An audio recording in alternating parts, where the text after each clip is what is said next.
I mean, one of the reasons I came to Toyota actually, when I was in my final year of college, the really crispy edge Supra was introduced. I loved that car. Still And love that car. that is my favorite car.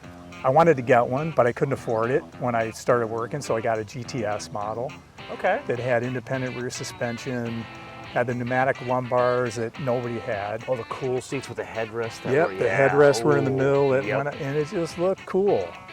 But, you know, I saw that car, I went, man, like Toyota's going somewhere, like they're doing something with design.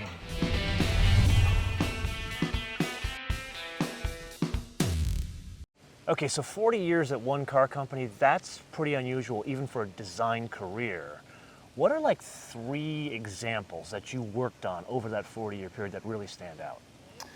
Well, the 3 for me are, number 1, FJ Cruiser. That's a good one.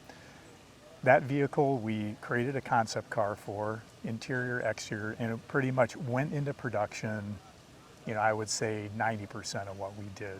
So that was, and it looks cool, and we had such a great reaction to it. There's so many FJ enthusiasts out there who were welcome that, you know, that vehicle into our lineup. And I'm sorry we don't build it anymore. I wish we still had one. I personally to be honest. hold you responsible. I've actually told my barber who has one to stop driving it, stop dealing it, to put so many miles on it. So he listened to me, he parked it, and now he bought a Tacoma TRD off-road. So now that is his classic vehicle. Oh, one of 2. well, there you go. Yeah. And what's the other 2? Other 2 are the Lexus LC 500, and that's another one we developed from scratch as a concept car. Did you come up with the whole concept of the vehicle before you put the design out, or was that something that came from Toyota overseas? We were asked by Lexus Design to produce a beautiful coupe. That's all they said to us. Just make it beautiful, make it stunning, make it amazing. And so we got to work. There was no package, no wheelbase, no platform. We had nothing. So we just got to work and put together what we thought was the ideal size and proportion, wheelbase, width, height, you know, cowl back, long hood, classic FR proportions. And we knew Lexus wanted to move in a new direction as well. And, you know, the designs were getting a little conservative and a little stale. That would be an understatement. Yeah. Now, in that case, you say that you came up with a concept car, there was no platform it was supposed to go on. How close did they stay to your proportions once they actually turned it into a production vehicle? Well, that's the great thing. I mean, working with engineering, you know, at first, you know, the first studies that were done, the first package studies that were done, the engine was sitting a little high. And we really didn't get that low slung, you know, slingshot, you know, look, low gravity look that we were looking for. So engineers kept working to get the engine down, get the cowl position down further, so we could match the concept car. And their target, you know, the engineer's target, working with us, working with the team in Japan, was to capture the concept car as close as we could. And I think that car is pretty amazing that way. I remember when we showed the production car at the Detroit Auto Show, and there were a lot of people commenting that they thought we were showing the concept car again. Yes. And I'm like, no, that's the production car. That's we're building that. That's a production car. So really proud of that. Proud of the teamwork that it took from you know, everybody working together to get that done. So I've often said on the show that I am not a Lexus guy, but that car, Santa Maria Madre de Dios, it is one of the most achingly beautiful cars on the planet. And I'm not telling you that because there's a Toyota product behind me. That said, 3rd car that stands out. 3rd is Supra, the new Supra that we just launched a few years back. And that again, that design came from CALTY. That was came the from FT1 is what it was called? FT1. FT1. Yes. So that was completely initiated by us. We knew there were a lot of Supra enthusiasts that were lurking and waiting and wondering when the next Supra is coming. And we proposed that on our own.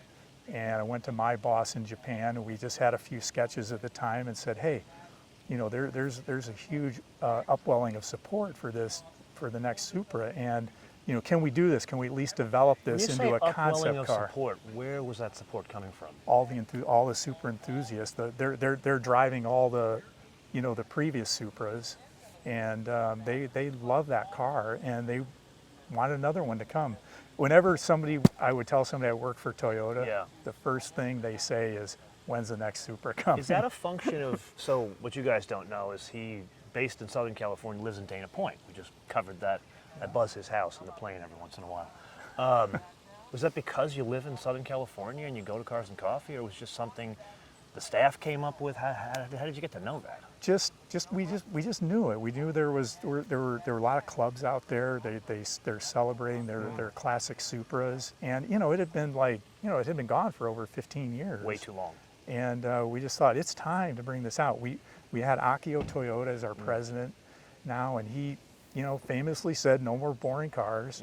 And he's a gearhead and a racing guy and a track guy, and we thought, if we're going to propose this, now is the time. And this was back in, 2011, when we started actually Did you working on know the that concept. car was going to be something that was produced in conjunction with BMW or another car company at that point? We had no idea. So it was just a design study for you. It was just a design study, and FT1 was rather big, if you remember. It was, Yeah. And the thinking at the time was we had LC 500, we had that platform now, so why not create a Toyota version, very exotic version, using that platform? Okay, so I don't fully expect that you've seen every single Lexus LC 500, Toyota Supra, and RCF episode of mine, but what I do at the end of the episodes is provide a wish list. It's kind of like my feedback back to OEMs. And I have said multiple times that the FT1 should have been on the RCF platform or even the LC 500 platform. Why didn't that happen? Well, I think it didn't happen for a number of reasons. Probably number one, there may have already been discussions with BMW going on, perhaps, that there was going to be a shared project, and that, because when we introduced FT1, there was a lot of interest in that car from Toyota executives as well. And I don't know for sure, but the chronology of what actually happened, but I suspect there was already some.